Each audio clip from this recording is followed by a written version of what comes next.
తక్కువ టైంలో నిరుద్యోగులకు విలువైన సందేశాన్ని ఇవ్వండి. అందరు వెళ్ళిపోతుంటే ఈ టైంలో ఇస్తే ఎట్లా నాకు? ఇప్పుడు ఓకే, నేను నిరుద్యోగులు ఇంపార్టెంట్ వాళ్ళు ఉండటబ్బా. ఎందుకంటే నేను ఇచ్చే సంతోషం డిఫరెంట్గా ఉంటుంది, వీళ్ళు ఇచ్చే సంతోషం మిగతా వాళ్ళలాగా ఉండదు. స్టార్ట్ చేయండి సార్.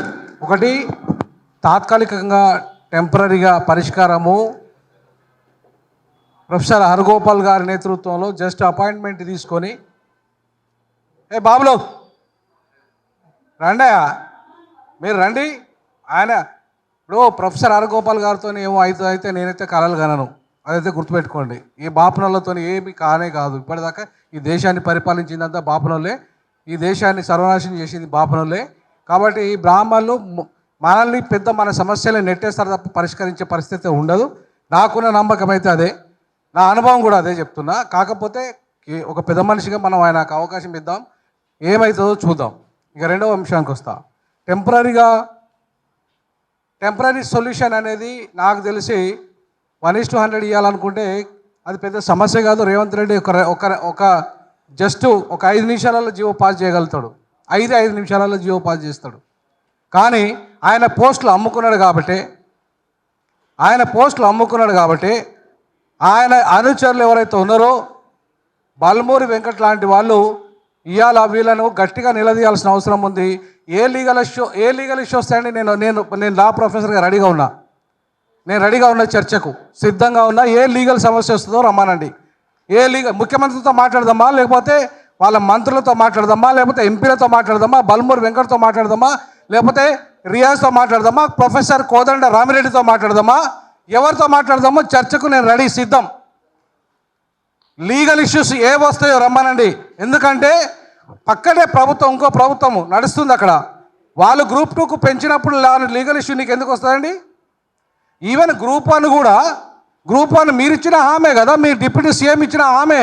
ఎట్లా ఇచ్చిండండి? లీగల్ ఇష్యూ తెలుసుకోకుండా ఇచ్చిండా? లీగల్ ఇష్యూ తెలవకుండా ఇచ్చిండా ఆయన?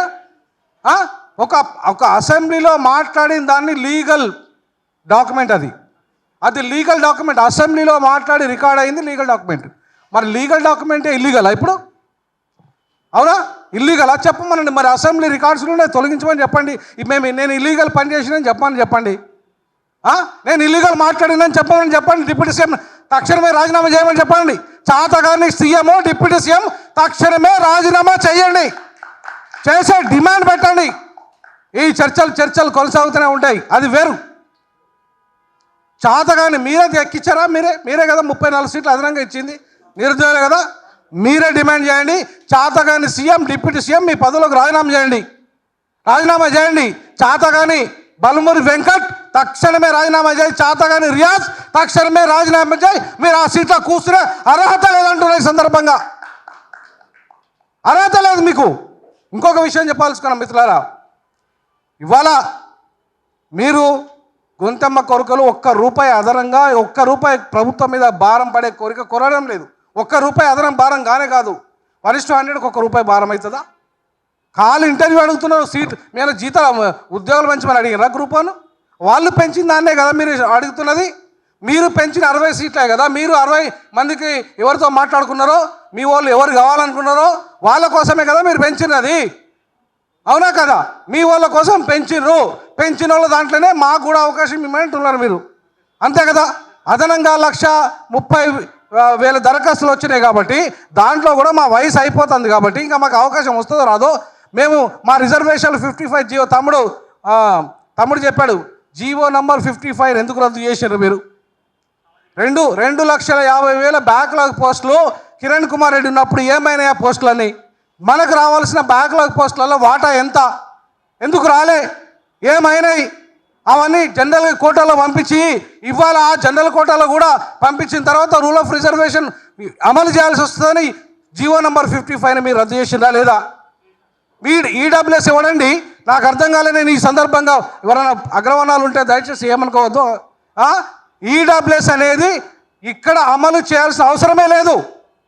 ఇక్కడ అమలు చేయాల్సిన అవసరం, వాళ్ళ జనాభా 7%. అందులో పేదోళ్ళు ఎంతమంది ఉంటారు? ఈ జనాభాలో 7%లో, ఈ అగ్రవర్ణాలలో జనాభా 7%. పేదోళ్ళు ఎంతమంది ఉంటారు? 1% ఉండరు వాళ్ళు.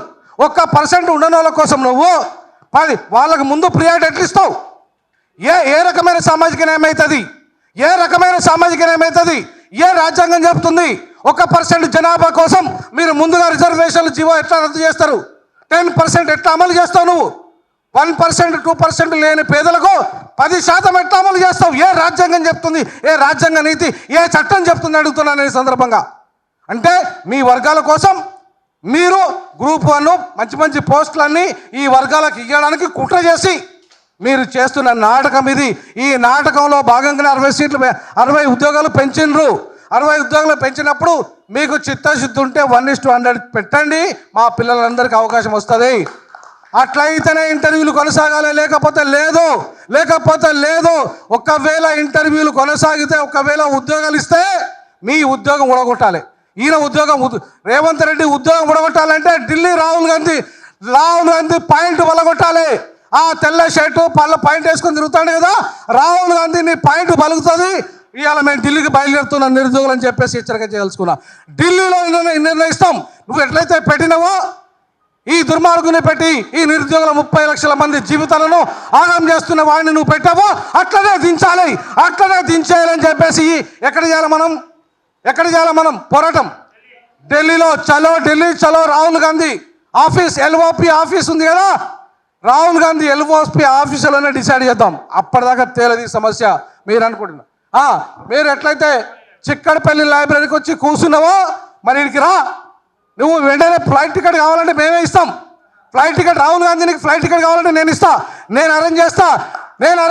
ఫ్లైట్ టికెట్స్ బిజినెస్ క్లాస్లో అరేంజ్ చేస్తా, నా సొంత డబ్బులతో అరేంజ్ చేస్తాను. నువ్వు రా, వరంగల్ దగ్గరకు వచ్చి మాట్లాడు, దమ్ముంటే, చాతనైతే నీకు. ఇట్లాంటి ఈ ఖాళీలో కోదండరామరెడ్డి సీటు కూడా పెట్టాలి దయచేసి. కోదండరామరెడ్డి సీటు ఆయన పెట్టకపోతే మేము పెట్టినావా? Okay, thank you. అయితే నేను అంటున్నా ఈ సందర్భంగా సీరియస్గా చేయకపోతే నడవది. నేను ఉంటున్నా, ఇంకొకటి కూడా చెప్తున్నా. రానున్న ఎంపీటీసీ, జడ్పీటీసీ, లోకల్ బాడీ మొత్తం ఎన్నికలలో కాంగ్రెస్ను భూస్థాపితం చేద్దామని కూడా తీర్మానం చేయండి. దీంతో పాటు మీకు న్యాయం చేయకపోతే తక్షణమే మీ సమస్యలు, ₹1 ఖర్చు లేని మీ డిమాండ్స్, వాళ్ళు ఇచ్చిన హామీలే నెరవేర్చకపోతే 1 సీటు గెలవనియ్యమని చెప్పేసి శపథం చేయండి నిరుద్యోగులారా. 1 ఎంపీటీసీ గెలవద్దు, 1 సర్పంచ్ గెలవద్దు. మీరే పోటీ చేయండి, మొత్తం మీరే పోటీ చేయండి. ఈ 30 లక్షల మంది నిరుద్యోగులే పోటీ చేయండి, మేము మీకు అండగా ఉంటాం. అంతేగాని ఊరికే ఈ సన్నాయి నొక్కులకే ఈ కొంతమంది ముసలులతోని లేకపోతే ఈ సన్నాయి నొక్కులకే బాపనలతోని ఇది జరగాలంటే మీరు ఆత్మహత్యలు చేసుకోవద్దు. దయచేసి చెప్తున్నాను, మీరు ఆత్మహత్యలు చేసుకోవాల్సిన అవసరం లేదు. ఓటు ద్వారా వాళ్ళనే హత్య చేద్దాం. ఓటు వాళ్ళకు వేయకుండా వాళ్ళ అహంకారాన్ని దింపేద్దాం. అంతేగాని మీరు ఒక్కరు కూడా ఆత్మహత్య చేసుకోవడానికి వీల్లేదని చెప్పేసి ఈ సందర్భంగా చెప్పాల్సుకున్న. ఇవన్నీ కూడా ప్రొఫెసర్ హరగోపాల్ గారు వింటే బాగుండేది. ఎందుకంటే సన్నాయి నొక్కిండు ఆయన, ప్రజాప్రభుత్వం వచ్చింది అన్న డైలాగ్ కొట్టింది ఆయనే, ప్రజాస్వామ్యం వర్ధిల్లని డైలాగ్ కొట్టింది ఆయనే. అందుకే నేను మాట్లాడుతున్నా, దమ్మున్న వ్యక్తిగా మాట్లాడుతున్నా. ఇట్లాంటి వాళ్ళు ఈ పొలిటికల్ సైన్స్ ప్రొఫెసర్గా కోదండరామరెడ్డి ఉంటాడు, పొలిటికల్ సైన్స్ ప్రొఫెసర్గా హరగోపాల్ ఉంటాడు. ఈ ప్రజాస్వామ్యం వర్ధిల్లిందా? ప్రజాస్వామ్యం వర్ధిల్లితే మీ మీద బుల్డోజర్స్ ఉంటాయి. మీ వీళ్ళ ఏమి బాహుబలి అవి ఉంటాయా, ఏది కంచెలు ఉంటాయా మీ మీద? ప్రజాస్వామ్యం వర్ధిల్లితే, ప్రజాప్రభుత్వం అయితే టీఎస్పీఎస్కి మీ ముట్టడికి మీరు ఏమన్నారు? మేము పోయి వినతి పత్రం ఇస్తామన్నారు. అంతేగాని పోయి ఆయన పట్టుకొని లాగుతామన్నారా? చైర్మన్ పదవి తీసేస్తామన్నారా?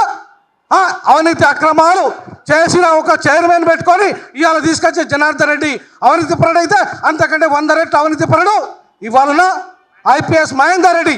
నీ రెడ్డి సామాజిక వర్గం తెచ్చుకొని నీ ఇష్టారాజ్యంగా చేయడానికి ఇది నీ బాబు జాగిరా అంటున్నా.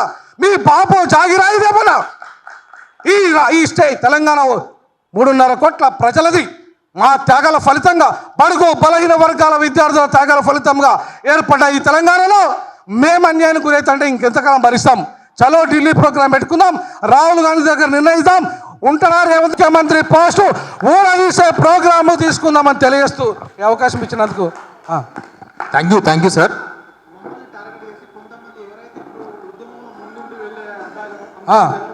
అవును,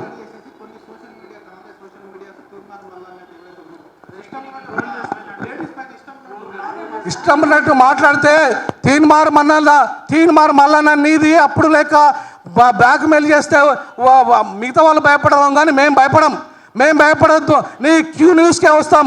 నీ క్యూ న్యూస్కే వచ్చి మా వాళ్ళ మీద కనుక ఇష్టారాజ్యంగా నువ్వు మాట్లాడితే నీ లాగు కూడా వ్యక్తమని చెప్పేసి ఈ సందర్భంగా తెలియజేస్తా ఉన్నా. తీర్మానం మళ్ళీ హెచ్చరిక చేస్తా ఉన్నాను. 8,000 మంది అరెస్ట్ అయిన పిల్లల్ని వెంటనే బేషరతుగా విడుదల చేయాలి. వీళ్ళ మీద ఒక్క క్రిమినల్ కేసు ఉండడానికి వీల్లేదు. ఎందుకంటే వీళ్ళంతా ఉద్యోగాల కోసం ఉన్నవాళ్ళు కాబట్టి ఒక్కరి మీద కూడా క్రిమినల్ కేసు పెట్టినా కేసీఆర్ కంటే 100 రెట్లు దుర్మార్గుడు రేవంత్ రెడ్డి అని ప్రకటిస్తాం. కేసీఆర్ కంటే 100 రెట్ల దుర్మార్గ పాలన అని చెప్పేసి ప్రకటిస్తాం.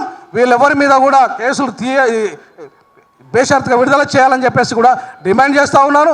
అట్లాగే వీళ్ళ మీద ట్రోలింగ్స్ పెట్టిన క్రిమినల్ కేసులు పెడదాం. మీ మీద మహిళల మీద ముఖ్యంగా పెడితే క్రిమినల్ కేసులు ఆ మీడియా మీద పెడదాం. ఆ మీడియాను లైసెన్స్ రద్దు అయ్యేదాకా లీగల్ పోరాటం కూడా చేద్దామని చెప్పేసి ఈ సందర్భంగా తెలియజేస్తా ఉన్నాను. మీరు భయపడాల్సిన అవసరం లేదు. ఇది ప్రజాస్వామ్యము, ఇది ప్రజాపాలన ఉన్నప్పుడు ఈ ప్రజాపాలన మన కోసం తప్ప వాళ్ళ కోసం కాదు, వాళ్ళ సీట్ల కోసం కాదని చెప్పేసి తెలియజేస్తా ఉన్నాను. Thank you very much.